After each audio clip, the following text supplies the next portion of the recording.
attitude, tugamba haki turukweta attitude because we see in the book of Ephesians chapter 3 verse 20 akwantu tureba mu kitabo cy'Abefeso 3:20 says that God is able to do exceedingly mukigira ngo ruhanga nabasa gukora no kurengaho exceedingly nabasa gukora kurenga immeasurable ekitaro kupima itene kipimo beyond above ekirengere kandi ekirenge ine kiri heguru than what we can imagine or think of kukiro ekitukubasa kutekereza ninga shi kutekatekaho through the power which works in us. kurabiro mana garukoro muri twe And that power which works, that power in us, kandaga mana garukora kandi gari muri twe, it is positive attitude. ni attitude enungi ninga cyentekateka hurire Positive attitude entekateka hurire where you see things spiritually, eyo kurebera bintu omoyo not physically. timuburuho That's positive attitude. ejo nentekateka And hurire that's the one that God uses. ejo niyo ruhanga kozesa And that's the one that God uses kandi ejo niyo ntekateka ruhanga kozesa to do great things, kukora ebintu ebyamani to do powerful kukora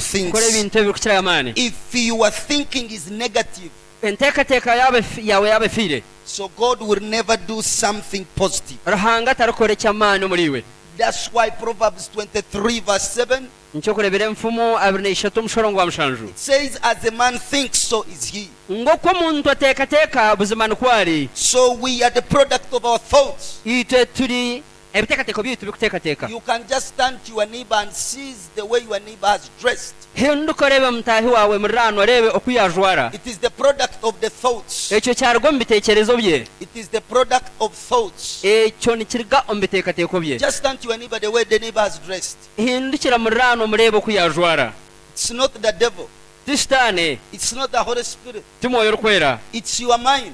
nebitekateko byawe So as a man thinks, nk'uko omuntu ari kutekateka so is he. nawe nukwari Me and you, nyowe niwe we are the product of our thoughts. nturuga ombitekateko If you byitu think negatives, wanotekateka ebifire you will always do negative. noja kuguma nokora If ebifire you think negatively, wanotekereza okufire you will act negatively. noja kukora ebifire I believe in Jesus' name ninkiriza omu izina rya Yesu for your attitude to change. ebiteekateeko byawe kuhinduka And we are talking about positive attitude. kandi tuteekateeka enteekateeka ehuriire. In the first service, we said example positive attitude. omusabisi okubanza twareba ekyokureberaho omu nteekateeka ehuriire That positive attitude, ngu enteekateeka ehuriire example positive attitude, ekyokureberaho ky'enteekateeka ehuriire is humility. n'okworoba n'okucureera. And we said humility, twagira ngu obucureezi it means acknowledge nkimanyisa okwikiriza there is somebody better than you ngu hariyo omuntu orikukukira in a certain area. omu eriya emwe You are able to sit and learn something in that person. noobasa kushitama ogire eki wayegera aha muntu ogu orikukira. Humility is a spirit. okworoba n'omwoyo. I remember they forced a young girl in Kabale to kneel down. mushumba nejuka ngu kabaare bakajyama omukigakazi w'omwisiki ngu asimba amaju. But this lady, konka empangare egi she refused. akanga They forced her to kneel. bamujyama ngu atsimba amaju. She said, yagira ati I have knelt, mazima ko natsimba amaju but the heart is standing. omutima gwemerire. So that is attitude. Is ekyo the spirit. n'enteekateeka. That's why some people nikyo kurebera abantu abamwe mistook Baganda. bo bakamistekinga baganda When they kneel, they say, no, those knees are not genuine. kuba kutsimba amaju ogira ngu amaju ago tiga mazima. Is it true? buzimazima n'amazima. Are those knees genuine or amaju ago naga buzimazima abaganda abo barakimanyisa? you are not sure? ngu kiri hihi naho ngaho Glory to God. kamasimwe. There is, hallelujah. haleluya. They may be outside kneeling, but inside of their heart they are not. aheru honoring nabasa you. kubatsimbira amaju konko munda. She can be kneeling for you, the next few minutes she kills you. nabasa kuba kutsimbira amaju nye esaha dakika nca akwite. Glory to God. ekitiinisa n'ekya ruhanga. Hallelujah. haleluya. Humility. okworoba. Now today in this service, mu service egi I want to share something that God has put in my heart. nyenda kubagana ekyo ruhanga yanta omutima. And I believe somebody will not remain the same. ninkiriza hariho omuntu otakwija I kusigara will nikyo pray kimwe. that you may sit comfortably to learn something, because this one will not leave you the same. nk'oku nkushaba ngu oshitame n'obucureezi baase kwegaba kuba eki tikwiza kusiga nikya kimwe. Hallelujah. haleluya. Glory to God. ekitiinisa n'ekya ruhanga. When I got saved, kuyajunlwe the hardest thing in my life kyaba nkiriho bukuguma mu magara ge was to forgive. kwakuli okusaasira Was to forgive. akaata How kusaasira can someone do something for me, say I forgive? omuntu nankorera atakubinka jangu ndamusaasira The hardest thing in my life was to forgive. kyaba ekigumira mu magara ge kwakuli okusaasira So example number 2 of positive attitude. ekyokureberaho kya kabiri ekyenteekateeka ehulire To know you have an attitude wanda that is kumanya a spirit. olina enteekateeka ekyo n'omwoyo This example number 2 is forgiveness. ekyokureberaho kya kabiri n'okusaasira It is a spirit. n'omwoyo It is a spirit. n'omwoyo Forgiveness, okusaasira those who are in the class. abo imwe abali mu class Forgiveness okusaasira is the heartbeat of heavens. n'enkuratima y'eiguru Forgiveness is the heartbeat of heaven. okusaasira n'enkuratima y'eiguru When I got saved, kuyajundwe God forgave my sins. ruhanga akasaasira ebibye But that is, and when the man missed it, kuyasisire God sent his only begotten son ruhanga yayohereza omwana w'omwe nyamunegere to die for us on the cross. feera ha musaraba That forgiveness okusaasira okwo is the heartbeat n'enkuratima of heavens. y'eiguru So if you are a believer naaba ekikora oli and omwikiriza there is no forgiveness, kandi otaine kusaasira omuri you we are not yet saved. tokazunirwe You are not yet saved. tokazunirwe As I said, when I got saved, kokunagira nkunazunirwe the hardest thing was to forgive. ekyaba nkikirayo hariwo kakuli It okusaasira took the Spirit of God to minister to me. kikareetera omwoyo wa ruhanga kumuheereza Glory to God. kiina kyana kya ruhanga And to the face of your neighbor, say, neighbor, reeba ha maisho ga murano omugye tumuriranwa forgiveness okusaasira is the heartbeat n'enkuratima of heaven. y'eiguru Those who are writing, imwe barikuhandiika once we are in heaven, twaba turi omu iguru we will see those who have wronged us differently. kuturika omu iguru We shall see those turyareeba abo who wronged us differently. abatushoboize omu miringo y'omutaano It is the heartbeat of heaven. n'enkuratima y'eiguru We shall be able to see them. turyabaasa kubareeba We can also say freely, nitubaasa kugamba kandi n'obumanzi forgive them.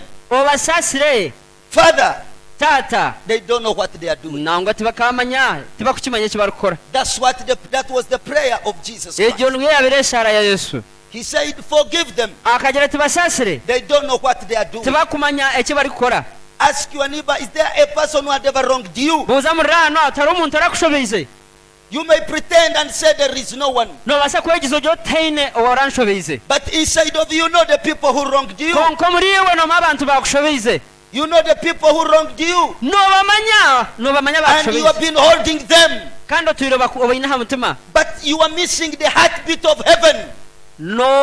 ofeererwa enkuratima y'eiguru The heartbeat of heaven. enkuratima y'eiguru The heartbeat of heaven. aho omutima gw'eiguru guteerera The heartbeat of heaven enkuratima y'eiguru is forgiveness. n'okusaasira When you check in the book of Acts chapter 7, wakebera omu kitabo ky'ebyakozirwe entumwa enshuro ya mushanju when they stoned Stephen kuba ateire Stefano amabaare and one of the apostles of Jesus Christ, kandi omwaha abatume ba yesu his prayer was saying, forgive them, they don't know what they are doing. eshara yekana ejya tibasaasire tibakumanya eki bakukora To tell you the truth, kugambira amazima there is somebody who wronged you hariho omuntu owakushoboize and you are still holding him. kandi okimwine ha mutima Some of you had exes abamwe mwine ba boyfriend girlfriend bakare who wronged you, abakushoboize who fired you. abakwangire bakakuteera omwenda You may be holding them, nobaasa kuba okibiine ha mutima pretending that it is okay, orikwetwara ngu kiyoke but you are holding them. konka okibiine ha mutima But you are holding them. okibiikire nziika ha mutima You are not yet saved. tokazunirwe You are not yet saved. tokazunirwe You are not yet saved.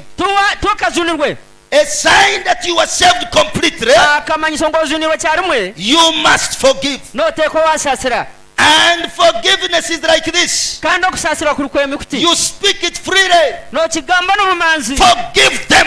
basaasire My Father, forgive them taata basaasire genuinely. n'obwerufu n'amazima oti They basaasire don't know what they are doing. tebarikumanya eki barimu nibakora Forgive them. basaasire That's the heart ogwo n'omutima of heaven. ogw'eiguru Hallelujah. haleluya Forgiveness okusaasira is a distinguishing mark ekyo nekikubaganisa nekyembaganisa of n'akamanyiso a kakubaganisa Christian character. ekiri kubaganisa emitwarize y'omukristaayo ekiri kutandisa emitwarize y'omukristaayo Forgiveness. okusaasira Is the distinguishing mark. ekyo nikyo kikukutandisa n'akamanyisa kakukutandisa ahari okwikiriza n'obutari kwikiriza Is the distinguishing mark ako n'akamanyiso kakukutandisa of a Christian character, emitwarize y'omukristaayo which is a spirit, ogwo kandi guri omwoyo which is the spirit. habwokuba ogwo n'omwoyo. I throw a challenge to us nimbataho ekigo in the name of Jesus. nimbahiga mu izina rya Yesu What will distinguish you ekiri kwiza kukutandisa from non-born again kuruga hali abatajunirwe is you learn to forgive. niwayega kusaasira. That's what will distinguish you. ekyo nikyo kirakuhindura omutaano. You know, people who annoyed you at your workplace where you were born, you must learn to forgive. hariho abakushagizayo kukorra iwazarirwe noteekwa kwega kubasaasira. That is the positive attitude, egyo niyo nteekateeka ehuriire to forgive. okusaasira. I told you my hardest thing in life naruga kubagambira ngu ekyabe kimugumiire mu magara ge is to forgive. kakuri okusaasira. Hallelujah. haleluya. Forgiveness okusaasira is the foundation n'omusingi of the gospel. nigwo omusingi gw'enjiri. Forgiveness okusaasira is the foundation nigwo omusingi of the gospel. gw'enjiri. The gospel of Jesus. enjiri ya Yesu. The gospel means enjiri nkimanyisa from bad to good, kuruga omu bubi kuza mu burungi, from the devil to Jesus, kuruga hari sitaani kuza hari Yesu, from darkness to light. kuruga omu mwirima kuza aha mushana. For the foundation omusingi of the gospel gw'enjiri is forgiveness. n'okusaasira Is forgiveness. n'okusaasira. If you're still holding somebody, waaba okiine omuntu aha mutima, the gospel of Jesus enjiri ya Yesu will never go far terirenga in your life. omu magara gaawe. Because ahabw'okuba the gospel started enjiri ekatandika when a man sinned omuntu ku yasiisire, and God sent his only begotten son. ruhanga yohereza omwana w'enyamunyamulege. Jesus sent the blood Yesu akashesheshagama for my sake and for your sake. aha bwanjye n'aha bwawe. So forgiveness n'ahabwa ekyokusaasira is the gospel, n'enjiri is the foundation of the gospel. n'omusingi gw'enjiri. Foundation, they are cardinals. enjiri n'ebyokutandikiraho nibikuru munonga.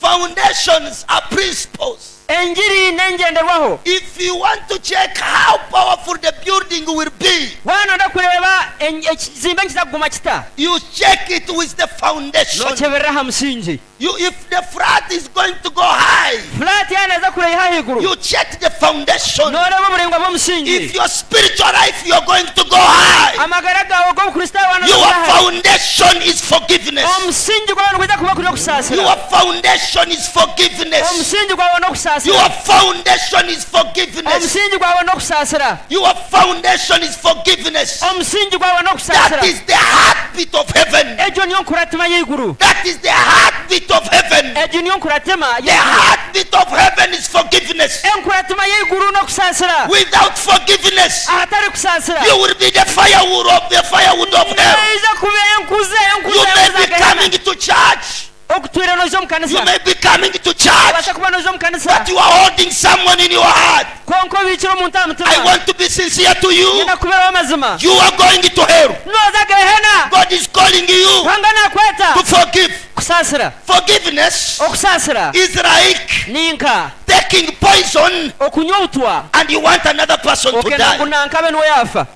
When you are holding someone at heart, waaba obiikira omuntu aha mutima, he's not the one who suffers. tiwari kutuntura tiwa kubonabona, It is you who suffers. niwe ori kukafeeramu, It is you who suffers. niwe ori kubonabona. Even when you are holding that person, n'obwokuba obiikira omuntu aha you mutima see ogwo, him, he continues with a good life. we naagye nayafiiringa. But for you, konka iwe you are suffering. nooba nootuntura omu Every mutima. time you see him buri kuba kumureeba or her, ninga omwisiki ogwo, the face gets grieved.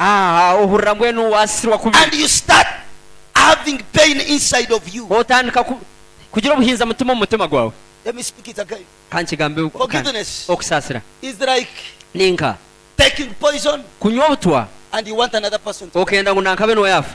If you're holding somebody waba bikira omuntu aha mutima You are like that man, oli nk'omuntu ogwo that woman omukazi who ogwo has taken poison, owanywa obutwa and you want another person to die. nayenda ngu nankondi abe niwe yafa. I pray in Jesus' name. ninshaba ngo mu izina rya yesu May good Lord help you today. mukama omulungi abayambera izooba. May good Lord help you leka today. mukama omulungi abahwerera izooba And you come out of that olujja muri ekyo in the name of Jesus. omu izina rya yesu kristo. Forgive someone who said, hariho omuntu wagizire forgiveness ng'okusaasira is like an untying boat. Hey, And forgiveness. ni nkuku wakurekura obwato okaburekura ngu bwetware aha mugyere And you want it to float. kandi okenda ngu bugenda aha mutwe gw'omugyera. That is an unforgiveness. Okwo nikwo kutasaasira. It is so dangerous if you are holding somebody. ni kibi munonga woobikira omuntu aha mutima. Look on the face of your neighbor. hindukira muriraano wawe Say, omureebe neighbor, are you holding somebody? omugire oti muriraano haine omuntu woobikira aha Don't mutima. look unto me, just to look on the face of your neighbor. kakundeeba kakureeba omushumba ndeeba muriraanwa. Ask, are you holding somebody? mubuuze otaine omuntu woobikira aha mutima. You may say, but inside of you, you know the truth. nobaasa kwemamaaza kwonka omunda noomanya amazima. Inside of you, you know the truth. omuriiwe amazima gasherekirwemu noogamanya. There are many tribes in Uganda. hariho endimi nyingi na kabira nyingi omu But uganda. one tribe I enjoyed to work with, konka oruganda rumwe ruyakunzire kukora narwo they are Abachiga. n'abakiga. Because for them, you can know. ahabwokuba bona oteekwa wamanya. When you are not happy with you, they will tell you. kwari atakushemereirwe arakugambira bwa. But you come to Banyanko, iza aha banyankore you come to Bagishu, abagisu you come to Baganda. waza aha buganda haha iwe They will be smiling. naija kuba naaseka But nakushekera inside of them, nakushekera bwino nsonga omundu omurimu omuriwe inside of them, omundu omuribo they can be laughing with you. nabaasa kuba nakushekera bwino nsonga. They can be talking about you planning even when you come. Then, nabaasa kuba nakugambura nibakupulaninga ebibi konka wahika kusinikira twino bwino nsonga and forgiveness. obutasaasira And forgiveness. obutasaasira. Now, I want to ask you a simple question. That person you have been holding, what have you gained? leka nkubuuza ekibuuzo kyangu hi ogwo omuntu otukubikira aha mutima ogobiremu ki? What have you gained? otungiremu magoba ki kubiika omuntu aha mutima? What have you gained? amagoba ni gaahe? And the guy is going to continue even looking more nice. naija kweyongera kunyirira ayo kunde And for you, are suffering. iwe oriyo nootuntura oita obuhinza mutima. Something I came to discover. hariho ekintu kineezire kuzoora. The Bible says our God is a God of revenge. bayibuli negira ngu ruhanga waitu ruhanga w'ihato.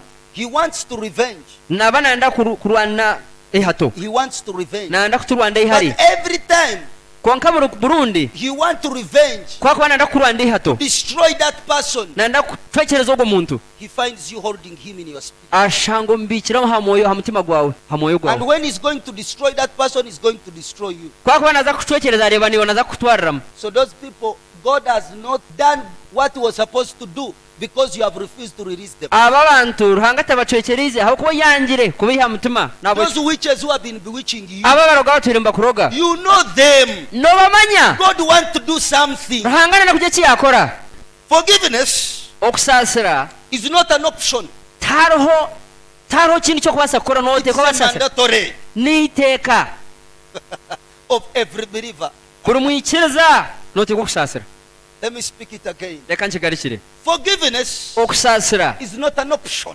toine kuba okubaasa kukurigaho toine kutabaasa kusaasira It's a mandatory. nekiiteeka As long as you are a believer, kasita buri omwikiriza forgiveness okusaasira is not an option. tariho omuhanda ogundi nooteekwa wasaasira It's a mandatory. ni lazima nekyeiteeka. May good Lord by you. mukama omurungi akukomorre mukama omurungi nakakusaasire otandike kusaasira ya. You know, people can start backbiting you things that you don't want. You become annoyed with them.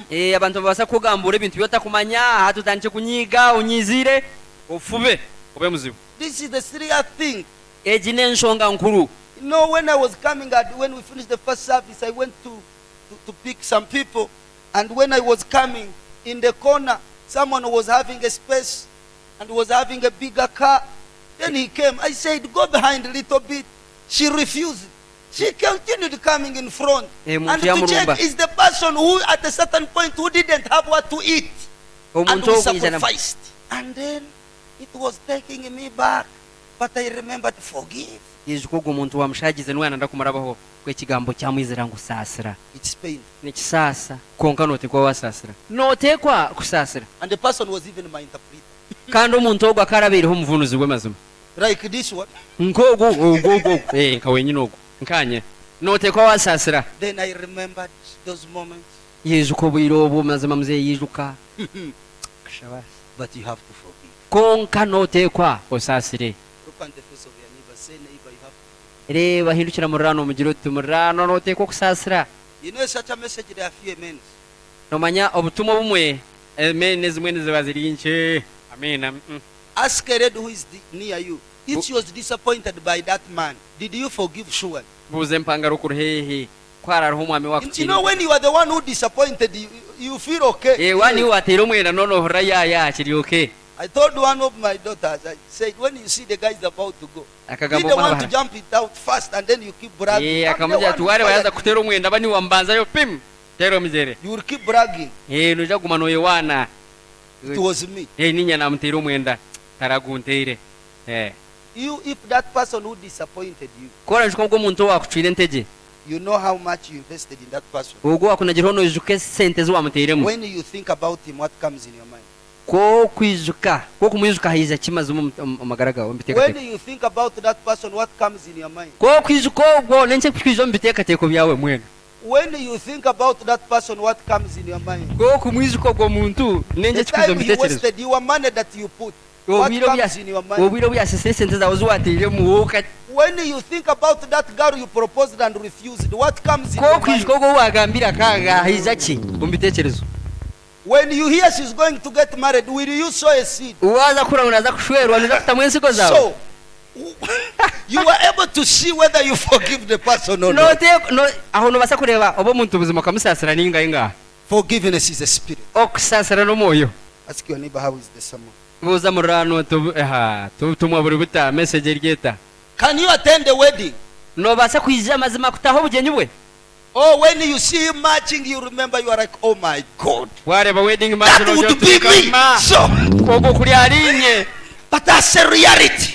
ago namazima faya numuragitera uko You were already, you refused that man. no ijuka ngo mushizo uko kamwanga You got married to the guy who is Mr. Poverty. washuru umushiza nibamweta Mr. Bworo And right now you are seeing the other guy you refused is doing well. hatu nore buryo wayangere mazima rije What comes in your mind? nenche kwizo mbitekerezo byawe Glory to God. ekitene sane cya ruhanga. You know, you can even hate yourself and you refuse to forgive yourself. no mano basa kweyanga yanje no kwesasira. Oh God, I wish I accepted him. ayi ruhanga nangwa kuri namwikirize kuna just nkafaga musa All this respect will be mine. iki kitini sa cyono mazima kikabiri kiri cyanje My interpreter, there is a mentality. hari henteka teka Some girls, they hate pastors. abacha empanga raha bamwengu nibanga ba pastor That they don't want to get married to pastors. tiba kwenda kushorwa bashumba barya No. tinkashorwa pastor. Okay, you may good road if you don't want. Do you want a drunkard? mukama murungiwe kora no yenda ko umusinzi niwo kwenda tuko ati no yenda No, hurade ya Sam. mbabu So, naba what do you want? iwe no yenda ki kabura buso When demons attack you, you call a pastor. emizumu yakurumba yeta pastor. Pastor, wake up and pray. Pastor mukoshabe There is somebody who refused the pastor. hariho umwe mpanga rimwe kanga pastor. I also told the lady, please don't miss this man. musumba nawe yamugera bambe utakafira umushijo Say, gomazwe this guy is broke. yagira ata auriye timwora kabiri Even up to now, the girl is still single. negishaha navuga singo And she refused to forgive herself. akanga no kwesasira. Forgiveness is not an option. okusasira toine gundi muhanda noteko wasasira It is a mandatory. ni lazima nekyiteka. Jesus forgives a clear message on forgiveness yesu natuhereza obutumwa obuli clear akusasira. in Matthew chapter 6. matayo mukaaga What they call the Lord's Prayer. ekibakweta eshara ya mukama waitu. In Matthew chapter 6. matayo mukaaga You lady, did you forgive that person who raped you? iwe mukyara we okasasira ogwo mushijo wakuhambire. Some of these ladies, they go through a lot. abakyala abamu abana barabo mubi One day I was talking with my daughter. She told me if they rape me, I can't speak it. I just keep quiet. So did you forgive that person who raped you? Did you forgive? iwe okamusasira Now you're about to say, what if it was me? Olyo Or olakye you? So did you forgive? iwe okamusasira Because ahabakuba forgiveness is a spirit. okusasira n'omwoyo It's an attitude. n'emuteekateeka It's the power n'amaani that God will use to do a miracle nigo maani agaruhanga kuza in kukozesa that area of your marriage. ayakuza kukozesa ekyokutangaza But amagara if you gawe did not forgive that person, Konga you will wata- never get married. wotasasira ogu muntu torushwerwa They will pray, we shall pray for you. We put both hands, Tuiza then kushaba. afterwards we put legs, tuhe ebigere then n'engalo we put probably about the head, it will still remain the same. nooza kusigara nikya kimwe You man, did you forgive that lady who raped you? iwe omushaija we okasasira ogu omwishiki wakuhambire gakununzira yakuhamba It is a two-way traffic. nakurya sebo nibahamba empanga lezo nizihamba Hey, iwe yes did you forgive? okamusasira gyo mupangara yakuhambire Now, there is no power that God is going to use tariho maani garuhanga kuza kukozesa if you have not forgiven that person. wotakasasira ogwo muntu Amen. amina Because when you check in the book of Mark chapter 11, wareeba omu kitabo kya mariko 11 verse 23 to 26, 23-26 one of the requirements for the prayer to be answered is forgiveness. kimwe aha kyabe nikyetenga ekirikwetengesa eshara kugarukamu n'okusasira If you have not forgiven that person, that's why probably that prayer is not yet answered. wotakasasira ogu muntu shana obundi niyo ensonga habwenki eshara egyetekagarukiwa You have become a devil over your life. oyehindukire sitaani ha magara gawe You have become a problem in church. ohindukire ekizibu omu kanisa Every prayer meeting, they have to pray for you. buri shaaha buri kungana kushaba nibashabiriwe You, because you have refused to forgive. ahabw'okuba oyangire kusaasira I'm talking nicely. ningamba kurungi I also preaching myself to myself. ninyeburira Forgive saasira that person you lend money and refuse to return. Have you forgiven? ogwo omuntu owahere sente akanga kuzigarura wamusaasire Have you forgiven? wamusaasire okamusaasira Have you forgiven? wasaasire Nango lero jaka terwe nkuba. yokasinga Have you forgiven? wasaasire Have you forgiven? wasaasire Do you know some certain things you are going through because there are some people who did it? True or false? nooma ebintu byeriyo norabamu nakugira ngu abantu abamwe bakabikora Did you forgive that person? okasaasira ogwo muntu Did you forgive that person? ogwo muntu wamusaasire You know the truth. amazima n'ogamanya Even if you pray, n'obu twakushaba tukagarukira tukashabuuza nga if you have not forgiven. wowe otakasaasire Did you forgive your mother-in-law? banyokuzara mukabasaasira the married one. I went to Ntungamo. The woman told me, Pastor, I've come to first pray for me. I am going to beat my mother-in-law. Afterwards, I will get saved very well. Ntungamo yaje ati nina I kutera want mazara to first mbone give her Sarah. nyenda kumuha kurungi mazara mbone nzunweje pastor ansabira You pray for my journey. shabura urugendo pastor naza kumuha mazara Ask your neighbor, did you forgive your mother-in-law? Sure. buza murira na nyoko You zara will say, ask your neighbor. Hey, buza yari murira nyoko zara mumburzo tumwana wanje okansasira. So yeah if you are the mother you know the truth. amazima n'ogamanya God calls us into repentance. ruhanga natweta mukwetesa That's why is it n'abanyankore n'abaganda ngicyo kushangaho nyoko I think n'abaganda the Bagandas have a common saying cyo kushangaho instead of find your mother-in-law you find the grave. can you imagine at what if is your mother Kuya kubari nyoko someone is praying that prayer omuntu ariyo nashabe shara mazima nyoko afe kuba ari nyina zara ngicyo kushangaho nyoko zara nubwo shanga ikituro.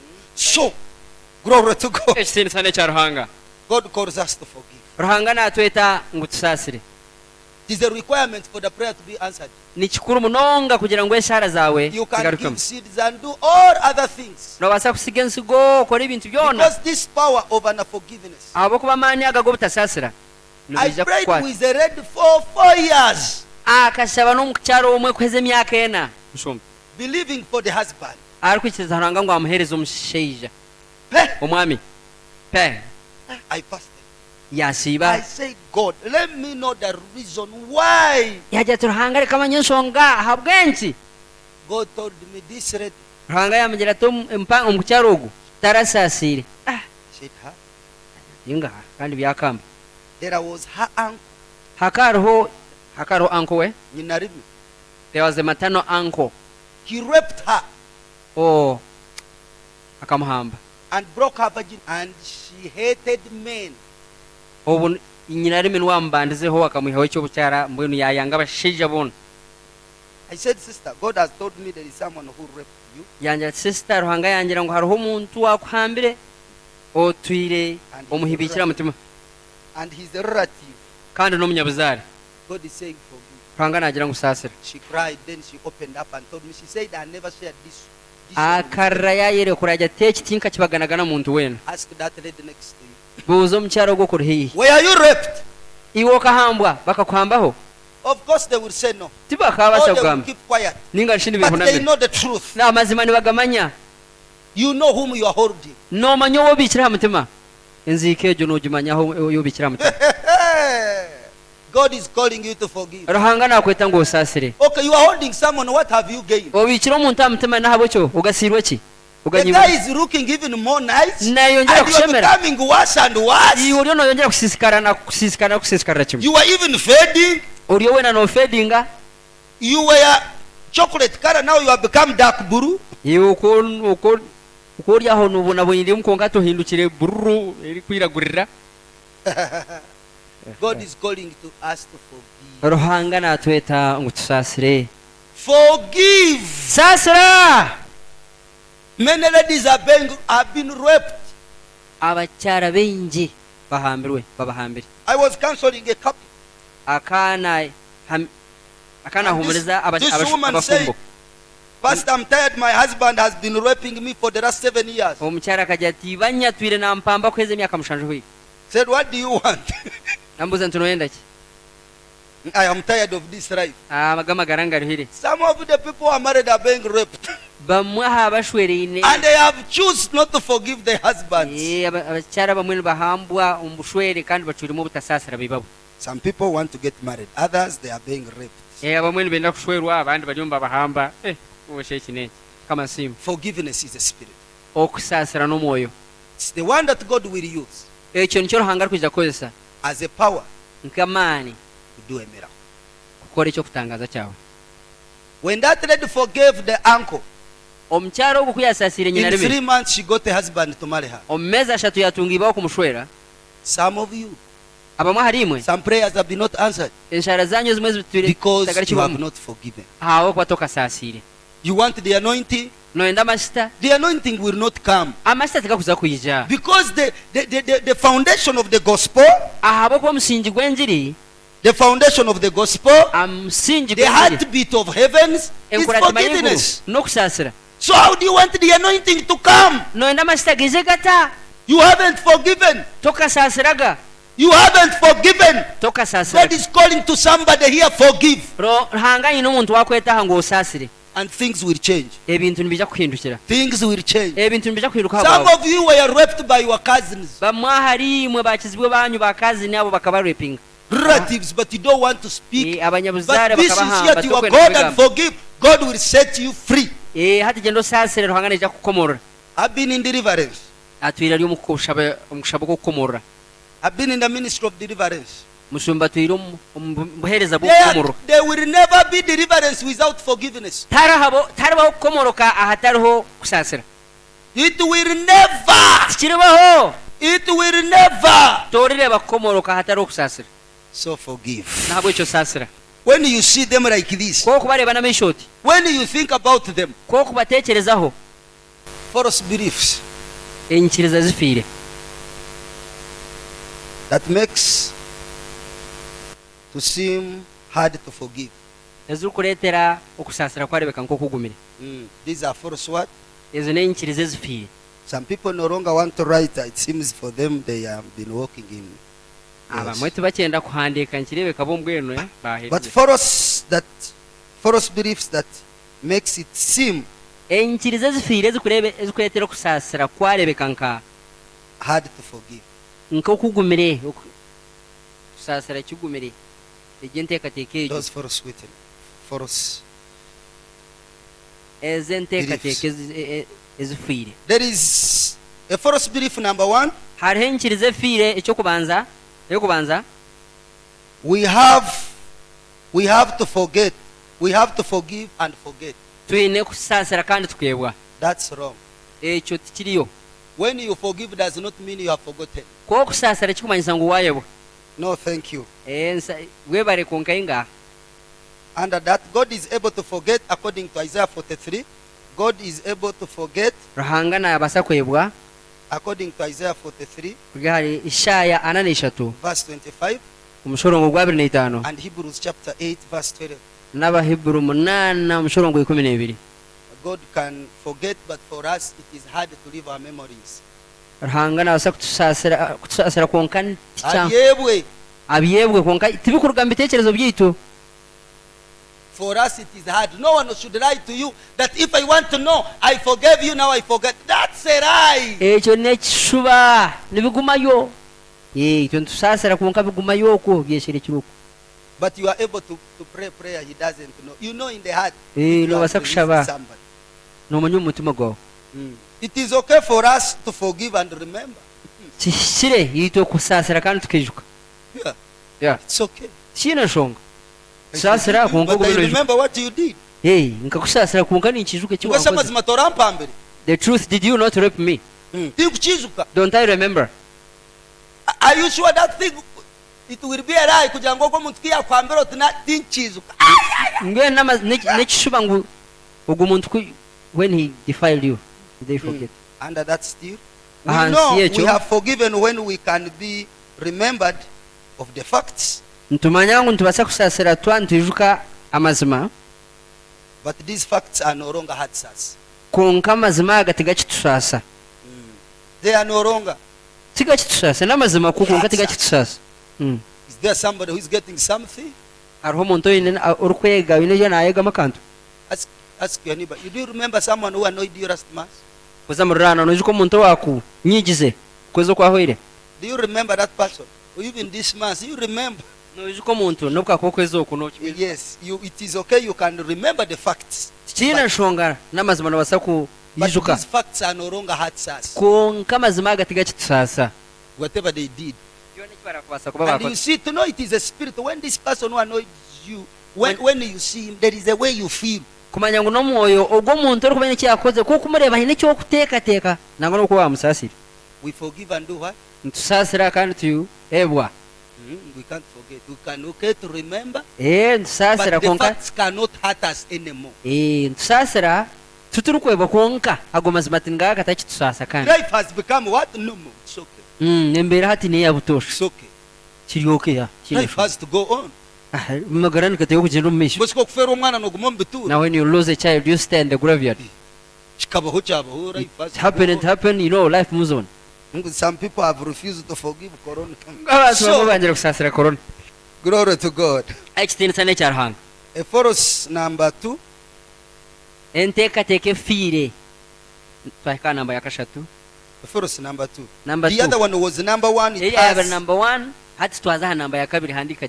The other one was Roman numeral 1, 2, 3. Kakaria kache akatweka kache kaburoma kache. Akana kayombweno. Kakaria kana hansi ya pointeri. Ephesians number 2 that enteka teke fire. We feel we must forgive quickly. Itenteka teka unteko twasasira ho juba aho mbagiraho. It's a force. Gotimazim. Forgiveness is the process okusasira no mutendera that takes time and patience. Ne twaro wire na no bugumisiriza. Okusasira nkutwaro wire na no kugumisiriza. No mutendera. There is a force that people write to us, if you are forgiven, you must forgive quickly. Abantu babihawa kora wasasira kimwe kandi sasiraho hapana tikiri yecho. That's right. Chone kisuba. Forgiveness is a what? A process that takes time and patience. No mutendera gutwara ubwire kandi no bugumisiriza okusasira no nemitendera. Ngutwara ubwire na no bugumisiriza. Look on the face of your neighbor, say, neighbor, have I ever annoyed you? Hindukira murano mjiro ati ndakushagize ndakunyigize. Okay. You remember your relative who annoyed you, know whatever they did. Nojuko munyabuzaro wakunyigize nojuka nekibakorere ekibakozere. No mujuka. One day I was going to church. Izo baruma mushumba kana za kanisa. And I was supposed to serve that day on the main door. akashebere kuhereza aha muryango ugwa main ugwo muhango. And that day we had agreed ushers to put on purneks. bakaba ikirizine ngo bakebeze bona mbaza kushobora kwa purneke Purneks. yego za purneke zikazereza t-shirt kaka kazo maraka kokoniga kurungi White. kari kwera And in the kurungi black suit. nesute kwiragura. So the people I was staying with, abantu abemushumba benatura nabo early in the morning, omukasheshe kare I mopped the house, yimuka yasimurenjo washed utensils, yayoze I ibintu prepared breakfast. yatebekanisa cyansiya I said, is there any other thing? yavuze ati nyine kora They cyo said, no. bagira ngo akuna byahwa When I was on the gate, kuyabira ka gate the man called me. omushija yamweta He said, come back. yagira tyamuka He said, this car need to be washed. emotoka egitekozire. He said, okay. yagira ati kare I removed the clothes. yiha mupuruneke n'imyenda I ye washed yona the car. yagenda yoze emotoka Then he came. He said, you have not made it clean very well. yiza tukagibonize kurungi ne cyaburamu. Said, since I'm going to serve, yagira ati kasito ndiyo ninza kuhereza let me calm down. reka ncurere nyecureze Checked the car 3 times. yagikebere mirundi eshatu. Ask your neighbor, if that person did that day we are going to go to church or the service. buza murano to muntu ogo kuriya korire kizo biri kanoza kushaba nandiki You are going to stay at home. ningo kanoza kwesigarira omuka Glory to God. ekisinde sane cya ruhanga. You ladies, if your husband annoys you, imwe bacyara mwe baro kuya kunyizya kurungi will you come to church and serve that day? okizo mukanisa ohereza izoberi. What if your wife omukyara wawe annoys you? Will you come to church and pray? kuya kunyizya okizo mukanisa mazima oshaba okusasira. Write this one, andika eki especially to the partners and those people who will get married. na munonga abafumbo n'aba baraze kushwerwa ninga kushwera. The person you love, omuntu orukunda you forgive his wrongs in advance. n'omusasire byakozire natakabikozire ebishobyo byo n'obusasira n'obwako batakabikozire kora nyibe ninkusasira nkebi. No, who write is hard. byakara. The person you love, omuntu okunda you forgive his wrongs in advance. n'omusasira ebyokushisha bye atakabikozire In advance. ebishobyo atakashobize takakunteire takakunyagire yusasira. When he comes, I'm sorry, honey, I forgive you some time back. yiza nsasira nkakusasira kare utakankwasira hono It will solve a problem, especially to those that are married and those who are about to get married. nkiza gonjora ensonga hari yabo abashwirwe n'abatakashwirwe. There was an issue some time back. akari ensonga ebiri byahoire I went to meet a certain couple. akagenda They kuvuga had n'abafumbo bamwe disagreed, bakaba balina obutiikirizana and something very small. ensonga just kake cyana The issue ensonga ekeringo was toothpaste. ekeri korogeti The man omushiija was saying, you Akana must azira. place it from down slowly. korogeti nogimika kuruga hansi mpora kaine emizi Slowly by slowly. mpora mpora okamige mpora mpora. The woman was saying, omukazi nagira I ati can place anyway as long as I get the nyumba toothpaste. zigome ino nimiga hinasima azironga zikazaho no problem. Praise the Lord. kama simwe They were not talking with each other bakaba batakira mu kanisa because of placing the what? kahabomba zigome ino urya namiga kubiye The omushyira man was nakabiga saying, you are not respecting me. omushyira najya tokunta Me and you who is a man. nyone iwe noho omushiija So, do what I've told you to do. kora nkuku nkubiyenda kamigeje kuruga hansi ntamwe kitinisa. The other one said, as long as I get to speak. omushiija nyone ntinyine bwire nyenda kumega korogate rige mu nteganisa You forgive. no sasire. Another way I got a challenge, the issue in counseling, it was a towel. ahandi aho yatungira obuzibu ekere tawuro Hey, ariko the man was like, after using a towel, hold it in this way, put it here. omushyaka najya twaza kukozesa kwetahura katahuro kazingeje ukabicyaha kurungi. The woman was like, no, I should always put it in the bathroom. omukyara nyoti omukazi ati nyoni So any one of us can do what? buri omwe wayenda omwe haritwe nasa kuzayo agikozese egumoko mu kinabiro shija ati nyoni ngikuba negumere smart erya n'amizi gayo. But when you love someone, you do what? You forgive. ko kuba nokunda omuntu aha noyega kusasira. You who are planning to get married and those who are married, please, the two people did not grow together. You should see how. If you are not ready to compromise in some certain things, you will not make it in marriage. Imwe bakoza kushwera no kushwerwa ibintu bimwe mwamtekereze ine ha nimbiza kuguma umushwere. There was a woman called me, said, Pastor, Hariho mucyara keta mushumba yambye ati pastor my husband, ibanye in 6 months, he showers once. omeze mukaga nayoga yogo And the man loves sleeping in white bed sheets. kandi omushe bambe nakunda kubyama mutushuka turera turi kurungi turi togeze ki. So you can imagine, ladies, Tebereza abacyara umwaka n'emirundi. umwaka emirundi So you should see how to live with that one. noteko kwikirizana mutore kumwe atakunaba konka mwikare kumwe no problem.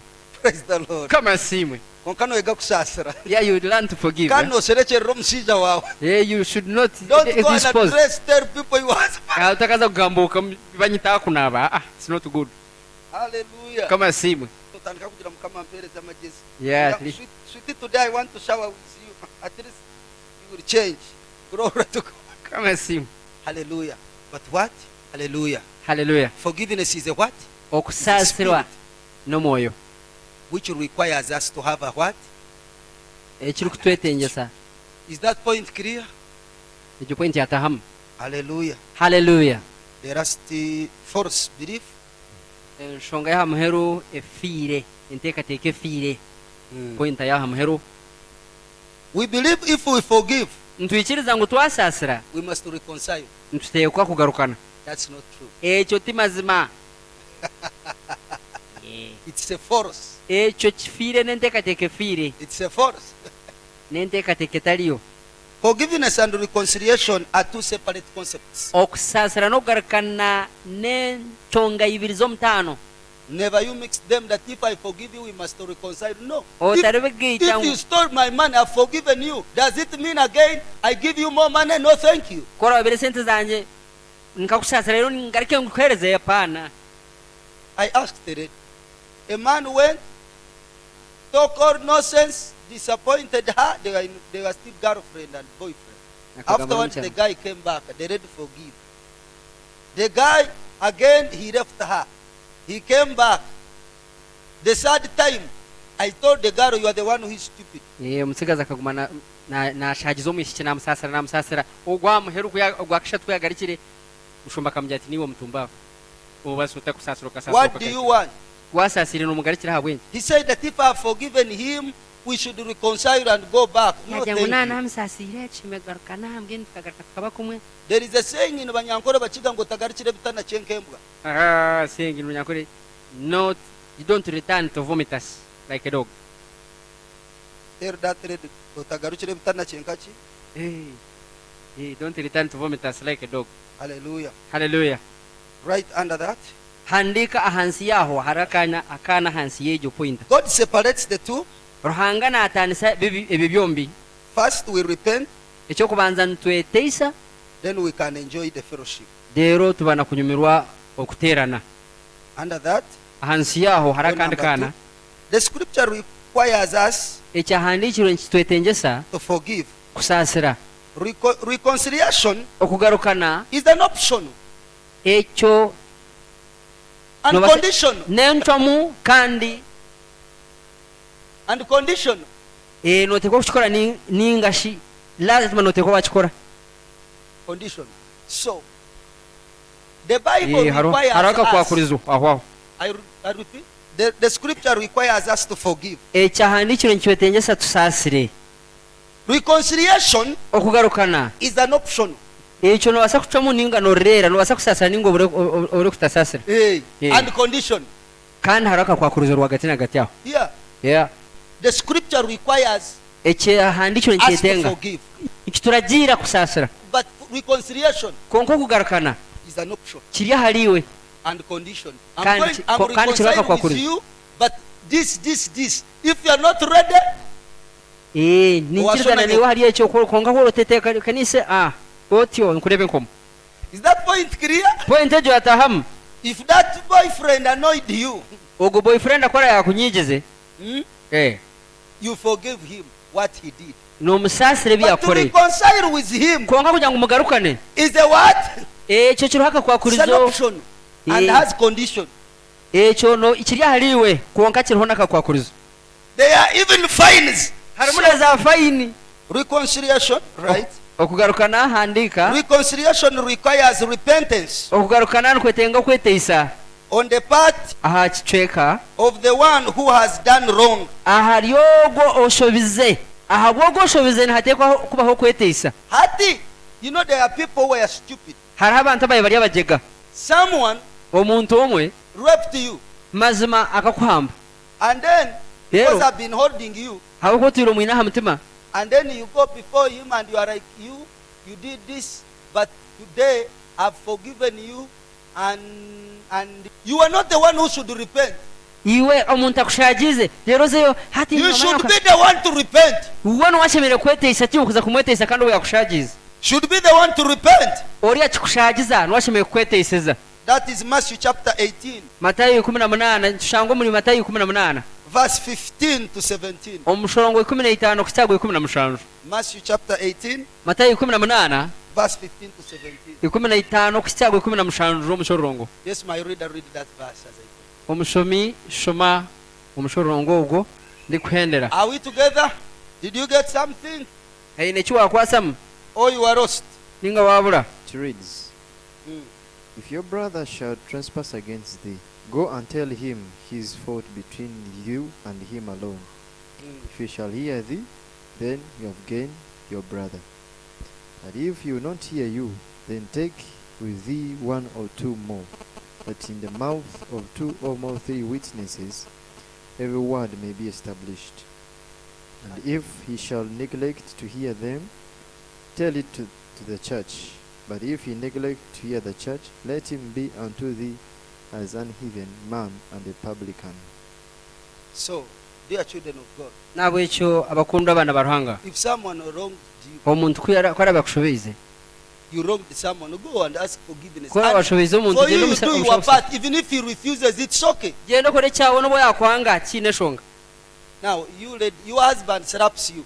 Then you go there, you are like, forgive me. iwe mucyara barakutera orihi ochezozayo nsasira mwami ukweri kiriyo Forgive me because I want to get married to you. nsasira abakuba ninkyenda kushwerwa Then kweri you are sick in the mind. nkirebe ko mbitekerezo olino kogwire If he comes and repents, yiza aketeyisa you forgive him, iwe nomusasira but because it is an option, ahabokuba but you reconcile with him, but this time you give conditions. anotaka kwakurizo Can you manage this? ekino kibasa Yeah. eki nakirya neki If you can't, koro takubasa otyo forgiveness is different from reconciliation. okusasira nekyo mutaano aha kugarukana Forgiveness, that's what the scripture requires. okusasira ebyahandikyo nikyo But bikwete reconciliation, it is yours. konka okugarukana n'okwawe iwe nk'omuntu Please distinguish the two.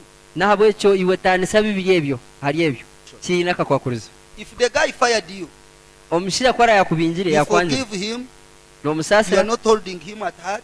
tomwine ha But if you mutima are to reconcile with him to continue and marries you, mwamwenda agarukana ngu garikya kushwere this time before I come to your home, you must go to Ah. my home first. ahariyo runtakagarikire wanyu noteka ku ijo witu You banzo must ijo go witu to my home first. noteka wagaruka witu okubanza ijo witu tuza kureba abazaire kwanza Glory to God. tuza hameza You put what? notaka kwakurizo Conditions. Because the way things were operating before is not the same way now. habako ibintu ko yambikora bwabiso tuko bikorana hati Habire mwempinduka. ya things change a little Glory to God. sinsane cha ruhanga Hallelujah. hallelujah Is that point clear? ejo point yatahamu Any question? hariho inakabuza You know, Aro.